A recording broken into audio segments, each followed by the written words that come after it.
Hello, and welcome to the place that the Golden Knights have officially gotten as close as they've ever been to lifting the Stanley Cup. Two more, 14 down, two to go. This is the closest we've ever been. No more unfinished business. No more they won one and then they lost four in a row. No more of that.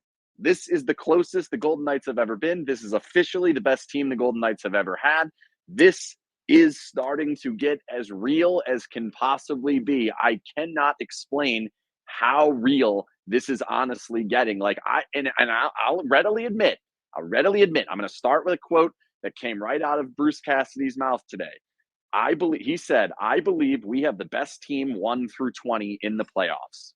I believe we have the best team 1 through 20 in the playoffs. I'm going to readily admit, heading into this postseason, a lot of the regular season, I didn't believe that. I really did not.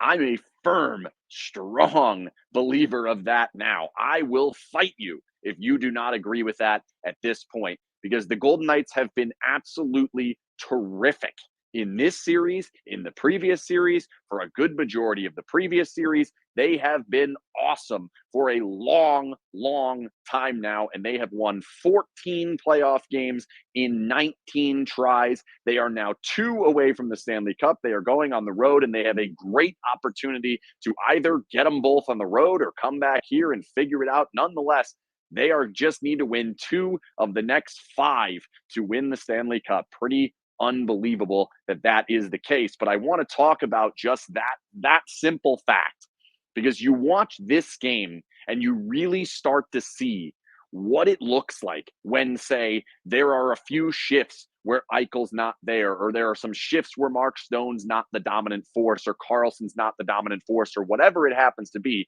You're not getting the contribution out of Pietrangelo or Theodore, or whoever you want to pick. The Golden Knights have other players to step in and make that difference. They've had those players throughout this entire run.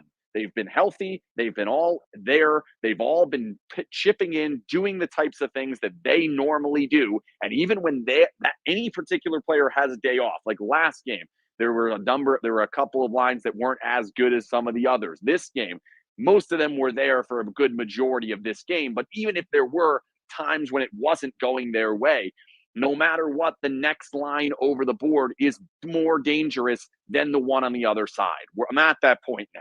Matthew Tkachuk has not made a huge impact on the series other than getting thrown out of the game every single time. Even if Barkov is shutting down a line, which he has done to a degree at different times over the course of the series, he has done it. But no matter what, even if that's happening, the Golden Knights have another line and another pair and another group to send out there. And even then, when they're making the mistakes, even when they give up a breakaway at 0-0 in the first period, Aiden Hill's back there to stop absolutely everything. He's in a zone that is unlike anything we've ever seen from a Golden Knights goalie. And that's a high bar, because the Golden Knights have had some great goalies around here over the course of these 6 years. This guy's playing at a higher level than all of them. He's playing at a higher level than Bobrovsky. He played at a higher level than Ottinger. He played at a higher level than Hellebuck. He has been absolutely stupendous. And as we go further, I'm starting to get more and more in his corner of saying Aiden Hill deserves to be the best player in this postseason for the Golden Knights. But the biggest thing about it is that all of the discussion about individual players and how the series is going to go and all of these different things, what has really, really come to the forefront over the course of the last 2 months, and really in a big way the last 3 days, has just been Vegas's ability to get to their game no matter who they're playing against. That's what's been proven over and over and over again here. These are different styles of teams that they're having to play against. I truly do believe this is a pretty darn good Florida team. This is the best team the Golden Knights have faced to this point, and still they're making them look like they're not even on the same planet as the Golden Knights right now. That's happening because the depth, and I don't even like the word depth, because I think it starts at the top. It starts at the best players getting the job done. Marchessault scoring goals. Carlson's doing his thing on the defensive end and then generating offense going the other way. Eichel's backing players up. Stone's been a menace with his sticks, taking pucks away. They're getting unbelievable contributions out of all 3 D pairs in basically all 3 zones, and really getting the job done. And yes, then you can talk about the Barbashevs and Howdens and Amadios and Carriers and Waz and all of the guys. And as it just continues to go down, for the first time, everything seems to be truly slotted into where it needs to be. And obviously, Mark Stone being here and being available has made that a huge part of what's happening. And again, we didn't see this out of Aiden Hill. We've never seen this out of Aiden Hill. No one's ever seen this out of Aiden Hill. So to get that in front of everything else that they're getting is just making it even clearer, more clear than it was before. And I thought I was pretty comfortable before the series. I'm really comfortable now to say this is the best team in the NHL. This is the most deep, the most impressive, the most complete, the most well-rounded. They play to their systems. They can play any style. They can do it offensively. They do it defensively. They're great through the neutral zone. Like, there's really not a weakness in anything the Golden Knights do. They don't give up a lot of penalties. And even the one weakness would be their power play. It hasn't mattered. Yes, they score a couple of power play goals and whatever.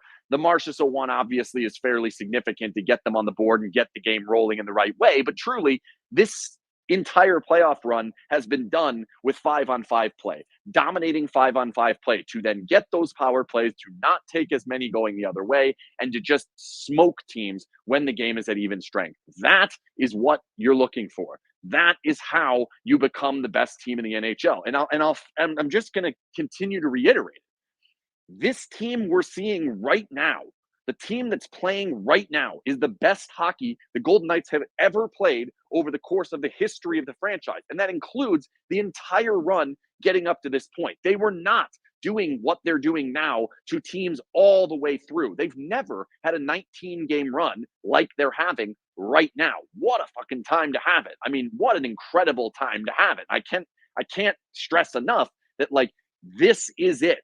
This is the group. This is the team doing the thing that they have been unable to do at different times and were unable to do a good portion of this season, this regular season as well. The offense drying up just isn't happening.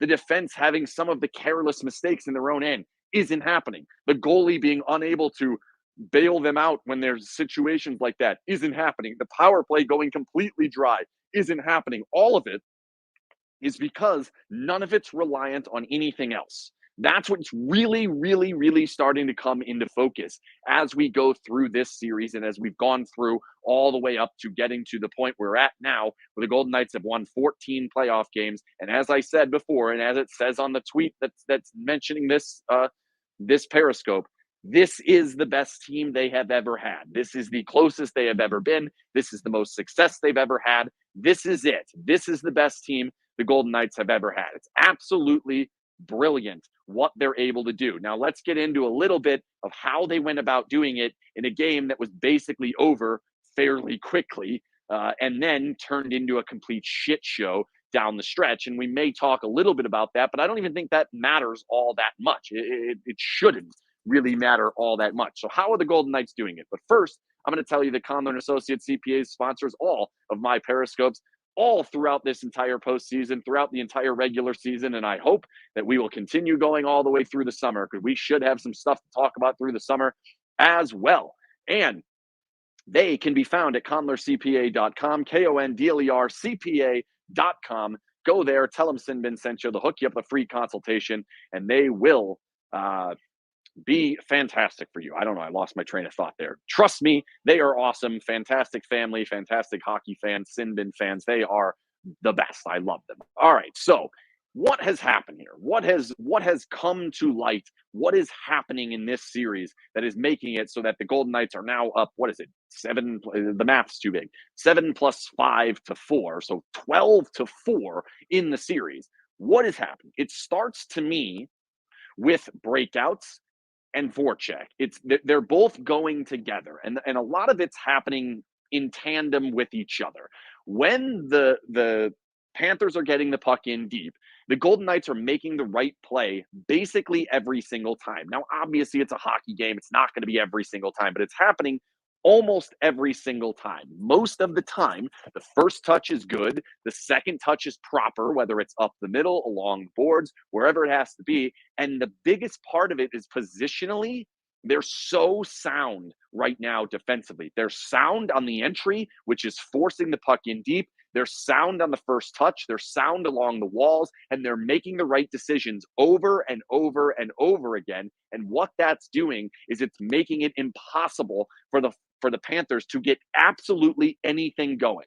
So what they're now left with is basically trying to pinch harder down, trying to bring more pressure out on the rush, trying to get controlled exits to then lead to the rush, which oftentimes is leading great opportunities for the Golden Knights in behind. They are constantly chasing the game. And it's because the Golden Knights are making it very, very difficult for them to do what they have been their best at, which is forecheck physically. Secondly, is on the other end. As much as I want to look at the forecheck, and I do think that Vegas's forecheck has been the clearly more effective, it's more so becoming clear that it's the neutral zone where the Golden Knights are winning. That's how they're able to reset the puck and get back in constantly. They're winning board battles in the offensive zone, they're winning board battles in the defensive zone, and the back checking has been excellent to continue coming back to allow the defensemen to hold their ground at the blue line or make the decision to back off and have a good gap to force the puck in deep and start the breakout coming the other way. You're not seeing extended spurts of pressure from Florida because they cannot consistently gain access to the Vegas zone. They're getting very few controlled entries. When they are, usually Vegas has been able to get in the middle. And that's where the last piece of this is when things have broken down, two things have been happening. One, Vegas is blocking a ton of really, really high danger shots. They're getting in the way of any of the dangerous shots and really snuffing them out before they even make it anywhere close to the goalie. And I don't know what the block numbers were today. It really doesn't make a difference because it was the timing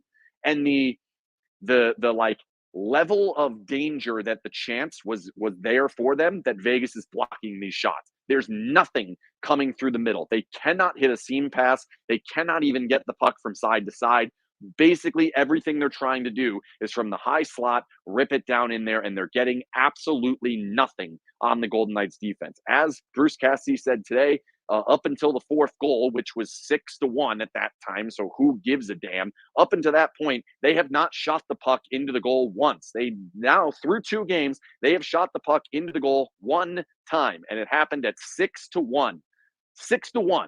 They've shot the puck in once. Yes, Aiden Hill's doing a hell of a job in his own net. That's part 2 that I wanted to talk about, is when it has been to the point where he has to make the save, he's doing it. And he's doing it at an unbelievable level. Like I wrote it weeks ago. I'm out of adjectives. I don't have enough positive things to say for this guy. The whole, like, he's raising to a cult hero. Usually I'm like super like, hey, everybody calm your, slow the horses down. No, that this guy is everything you can possibly ask for in a playoff run. Wrapped into one package, standing in front of the goal, slashing guys out with his stick, punching dudes in the face. He's doing everything.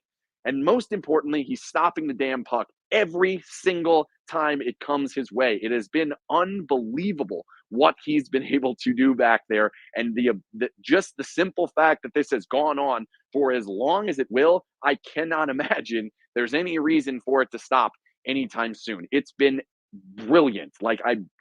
Somebody pick different languages. Wunderbar, bellissimo, whatever you want to pick. Kilimanjaro, as somebody put in the Discord. Like, he's been spectacular.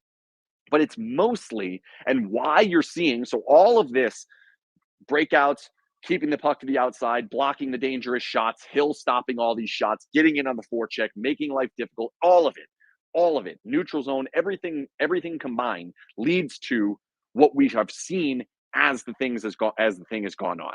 They're trying to be more physical. They're trying to get under the Golden Knights' skin. They're trying to do something that's going to break up that style of play, that's going to open the game up and allow them more zone time, more pressure, more opportunities in front. All of this is frustrating them. Again, we saw it with Edmonton. We saw it with Winnipeg. We saw it with Dallas. Guys are getting suspended. Guys are getting constant misconducts and thrown out, and all of this shit's happening because of the hockey in front of it. And that's the part that I think is getting lost, that I keep seeing I personally think is getting lost as we've watched these 2 games. The Florida Panthers are going to be a team that wants to get under your skin. They're going to be a team that's going to do some of the after whistle shit. That's what's going to happen. But that stuff impacts the game when they're in the game. When they're not in the game, it becomes just frustration, and it's because they can't get themselves into the game. So now they're trying something different, and they're good at it. But when you're down 4-0, it's not really going to work. So all the focus goes on all the misconducts, and I'm aware. I'm tweeting about the misconducts too. It's hilarious. They have like 11 in the series in 2 games. It's nuts. But all of it, it leads you to look at it and say, like, look, all of these options, all of these things that are happening, all of this craziness that's happening after the whistle is all because they don't have the answers before it gets to that. It's a last ditch effort to get to that. And that's where we have to focus and keep focusing and should be focusing on how damn good the Golden Knights are playing at hockey. Enough of the garbage. And like, I know people are asking for suspensions for Tkachuk. It's not going to happen. People are asking about too many misconducts and all this crap. None of it's going to happen. Doesn't matter. Don't worry about any of it. If the Golden Knights play good hockey, keep playing the hockey that they've played through the first basically 5 periods, and more importantly, period 3 of game 1, 1 of game 2, and 2 of game 2. If they play like that, none of it's going to matter. None of the extracurricular crap is going to make any difference, because if the Golden Knights keep playing that way, their depth is going to win out, their skill is going to win out, their systems are going to win out, their goalie's going to win out, and none of it that they're doing on the other side makes a difference. Barkov can have a good game. Tkachuk ends up scoring a goal today.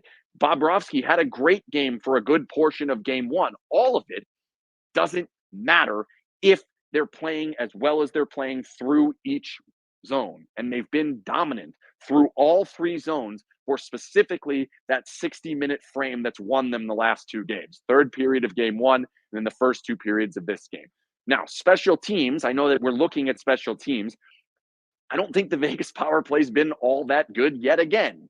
Like, the goal that they get in the first game is kind of this loose puck, and they whack it down, and then they lose. They end up with 3 above the puck on a penalty kill, which should never happen. It's kind of an entry goal. It's a broken play in many ways. Today's, it's many ways, again, a broken play that ends up on Marshy's stick, and when he gets it there, it's good. That being said, I don't care about the power play.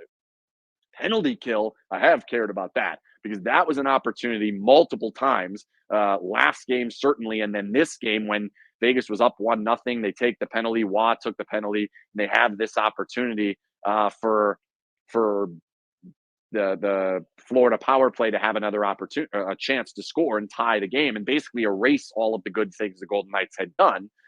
They came out and they were like, the aggressive style of penalty kill is back. They're taking away that cross ice pass. They're forcing the puck down along the half wall and then kind of closing in ever so slowly, forcing that kind of sauce pass back up to the top, bringing the next guy down and taking away that cross ice pass. You're not seeing the puck move from side to side against the Golden Knights power play or penalty kill as much as we saw against Winnipeg and against Edmonton. It's gotten so much better. And again, this is another example. Like, you look at all of the different things that we looked at throughout the course of this season.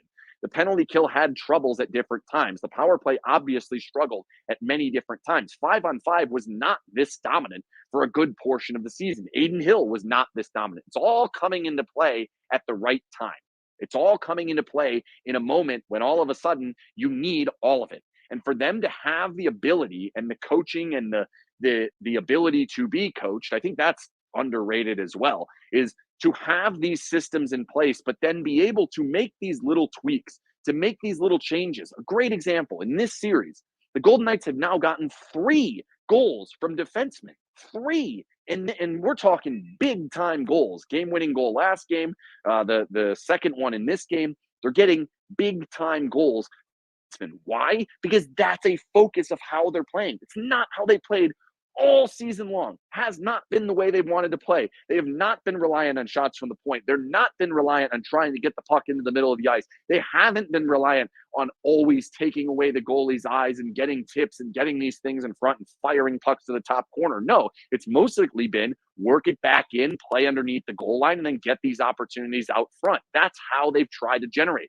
To all of a sudden, in the Stanley Cup final, flip the script and say, no, we're not going to play that way. They're real good underneath the goal. They're real dangerous getting the puck out, and that's how they're getting a lot of their rush chances. No, let's just play with the space, the ice that's going to be available, and that's been at the points and certainly in the high slot. To make that decision, implement that, and then have it come out and succeed immediately through 2 games, that speaks volumes to the coaching, to the style of play, and to the players to have the ability to turn that up and put it into action, to change the style that they're playing. No, they haven't changed how they've defended. A little bit against Edmonton, but for the most part, it's been the same style. But to be able to make that decision and then implement it shows so much, again, about 1 through 20, they're the best team. And I think that goes towards the coaching staff as well. I do think the guys on the bench matter as well. They've been awesome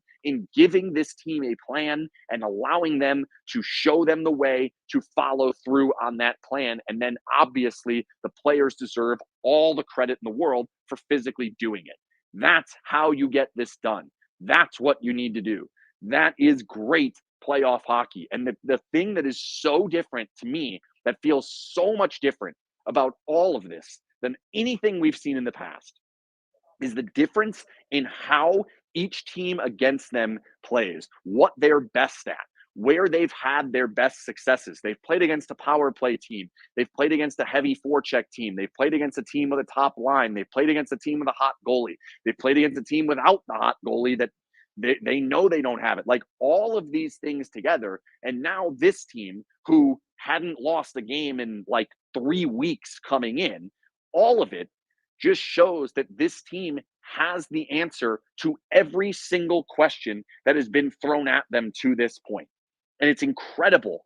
It's incredible to see it come to fruition here now, with 2 of the best games we've probably ever seen in franchise history happened in Game 6 of the Western Conference Finals and Game 2 of the Stanley Cup Finals. What a time for it to happen. Yes, there's been unbelievable moments throughout it, and we'll celebrate those all the for the rest of time as we continue to go on. But it's the overall team play, systems, styles, ability to be able to react to anything that is thrown at them. You want to play a fast game, Vegas can play it. You want to play a slow game, Vegas can play it. You want to play 5-4, Vegas can beat you. You want to play 2-1, Vegas can beat you. You want to be on the power play, we won't let you get there. You want to give us a bunch of power plays, that's what Florida's doing. We're going to make you pay enough to make it hurt. It all comes back, though, to the 5-on-5 play. They're getting the power plays because they're dominating at 5-on-5. And then when you dominate at 5-on-5, they continue to put themselves in this position where each and every game they're coming out with a belief that not only we're going to score first, but even if we do, we're going to eventually get to the style that we want to play. And once we get there, there's no way you're going to beat us. There's certainly that belief. And I don't see why that belief would not continue to grow throughout the fan base, throughout the rest of the league, throughout the world, to watch this team and say, like, look, this team's legit. This team has every bit of legitimacy of everything you could possibly ask for to win this Stanley Cup. Now they got to get it done 2 more times. It's not going to be easy. It's going to be hard to win in Florida. Like, they're good down there. Golden Knights have struggled down there. You know, that this is a team that comes here and has never won here. 7 times now the Golden Knights have beaten the Florida Panthers in this building. 9 times they've beat Matt Tkachuk in this building. Vegas, I think, is 1-4, 1-5, or something like that in Florida. So it's not going to be easy to go down there, but you keep playing this way, and eventually those 2 wins will come. Like, I truly do believe, play the right style, and I think they're going to. And I think any adjustments that are going to need to be made will be made, and they'll continue to get it done. That's where I'm at. Conn Smythe, thoughts after this game? I think Hill's going up. Certainly Marchessault's going up. But to me, it's still Eichel. It's just the ability to drive the game that he has shown. And, like, the power play. So they get the power play. They have a great opportunity to tie this game up. And Aiden Hill comes up big. Don't get me wrong on that power play. But the second the power play ends, the Golden Knights come out of the zone with Eichel flying through the neutral zone, immediately putting them in pressure, pushing them back, making it impossible for them to defend. And then once it happened, once we get to that point, now we've got guys flooded forward. We get this opportunity where it's a clean look through traffic for Martinez, and he puts it in. Eichel's generating a lot of that. No, he hasn't scored a goal in quite some time, and I get that, but he's getting the job done in other ways. He's getting it done defensively. He's getting it done by getting on top of the puck. I can't think of a single time this entire postseason, I don't think at all, at maybe like game one of round one. I'm having a hard time thinking of any of it where he's been on the wrong side of the puck and then not made it up to the right side of the puck before it was shot. It just isn't happening. It happened all the time when they first got him. It happened a good portion of the beginning of the season. I didn't think he was great in his own zone to start the season, despite the effort was always there. The willingness was always there. Now, the entirety of his game has been there. He's been Vegas' best player, even if the numbers have not quite been there. The assists are there. I think he has 15 assists or 16 assists on the postseason. Like, it's all been there. I think he's still, to me, been the most impactful player. Carlson certainly deserves it. And then now Marchessault, he's up like 12, 13 goals. It's hard to deny that, too. Still think Vegas wins in 6? No, I don't. I'm going even further. I think they're going to win in 4 now. I honestly don't think there's any reason why they wouldn't be able to get the job done over the course of the next 2 games, because I've seen 120 minutes of hockey, and that's something that, like, everyone likes to get on me for predictions. It's hard to predict these games. It's hard to predict how this is going to go. But as you see games, it becomes easier. That's why I think I actually had a pretty good job predicting the last series, because I've seen Dallas 100 times. Maybe not Dallas, but I've seen the DeBoer system. I've seen the Cassidy system 100 times up to that point. I know what it was going to look like. I didn't necessarily know what Florida was going to look like. I didn't know if they were going to be able to consistently break out of the zone the way the Golden Knights have to this point. I don't see a reason why they won't be able to continue playing the exact same way, to continue rolling through the 4 lines and the 3 pairs and making it so that there's just no way around them. There's just no answer for what they're doing, because you cannot generate offense if you can't get in on the forecheck. And when you do have controlled entry, you can't get to the front of the net. You can't generate offense that way. I don't know why that would have to change. So to me, yes, I picked road teams to win the first 6. Well, they didn't. The road teams didn't win game 1. The road team didn't win game 2. But I'm taking the road team in game 3 and 4. I think the Golden Knights are going to sweep this series. And I think the Florida Panthers are going to go out with 8 consecutive Stanley Cup final losses. It's pretty unbelievable to think about, which never won in the Cup final. It's wild to think about. And they've never won here. And I don't think they're going to win here. So if it does happen to be just one of the 2 out there, we come back here, I think Vegas wins in 5. Like, I don't see why this thing has to extend, because the Golden Knights are better. The Golden Knights are the better team. I knew coming in they're better at 5-on-5. I was a little bit concerned with, is that goalie difference going to matter? Is Barkov going to be able to take away Eichel and make it so that the depth has to show up offensively even more? That hasn't come to fruition. Clearly, Hill's been better than Bobrovsky. It's laughable to say anything else. He's been not only better, a lot better. He's way better than Bobrovsky in this series, like significantly better. And honestly, because people have been telling me, like, all this time, is like, well, if they switch nets, well, what would happen? It hasn't been the goalies, it's been the skaters. No, I think if Aiden Hill was in the other net, we'd have a closer series. I still think Vegas would probably be winning with Bobrovsky in their net, but I do think if we switched them, they'd still be winning. That's how good I think Aiden Hill's been to this point in this series. It's been awesome, absolutely awesome. And yes, somebody's complaining that I've picked all different predictions. Yeah, I mean, you guys asked me to make predictions. I don't know what to tell you. Like, I'm not going to get them all right in the last one. I picked Golden Knights to win the Stanley Cup before the thing started. I haven't changed that one. So I guess take that. I certainly did not pick the Golden Knights to win the Stanley Cup before the season started. I certainly did not pick the Golden Knights to win the Stanley Cup before the playoffs started. But that's because they hadn't proven it to me. They hadn't had 20 games in a row where they've had Eichel and Pietrangelo and Theodore and Stone and Carlson and Marchessault and Smith all healthy and there at the same time. They've never had Aiden Hill play like this. It's never happened. So for it to all come together, and now here we are in June 5th, now I'll tell you, they're the best team. They're the best team. And what's great about looking back at this, and what I love about tournament format so much, is that coming in, I had a little bit of concern. I'm like, maybe the East is better than the West. Maybe that alone may make it difficult, where it's like these teams that they've played, maybe they weren't quite at the same level. I don't buy that at all. I think the Golden Knights would have smoked Carolina. I think the Golden Knights would beat Boston. I think they'd beat Tampa and Toronto, LA, whoever you want to throw at them. Seattle, it doesn't matter. I think the Golden Knights are the best team. And I think within the next week or two, however long it has to go, the Golden Knights are going to win. I really, truly do believe they're going to win the Stanley Cup. And you guys know I'm not a big jinx guy, so I really do believe that. Will Florida change matchups at home? So this is something I actually went through yesterday, or was it this morning? I don't know, one of the last 2 days. I went through every single draw to look at kind of how the matchups are lining up. What is Cassidy looking for? What are the Panthers trying to avoid? What situations are they using certain guys in certain areas? And there's not a lot there. The Golden Knights have been very comfortable in every single situation in all three zones. They use Eichel obviously a little bit more in the offensive zone. Stone's gotten a lot of the defensive zone starts.